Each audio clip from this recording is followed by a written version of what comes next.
outside diameter.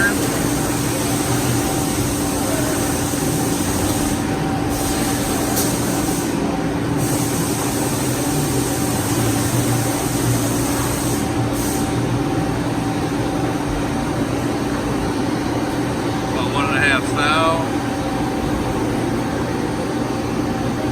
Back face.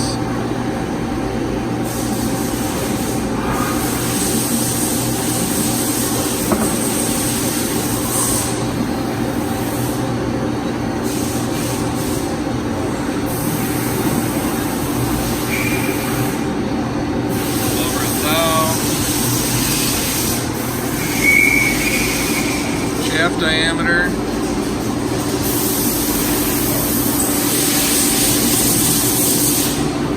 That's a damage in the shaft.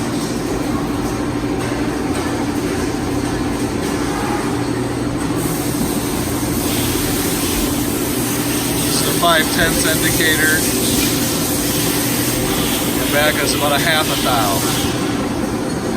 So overall, the worst we had was about 1.5 thou. We put an indicator on this back nub, which really doesn't mean anything to us because we just use that for processing the other component. And that was about 2 thou. But again, nothing is coming in contact with that particular surface.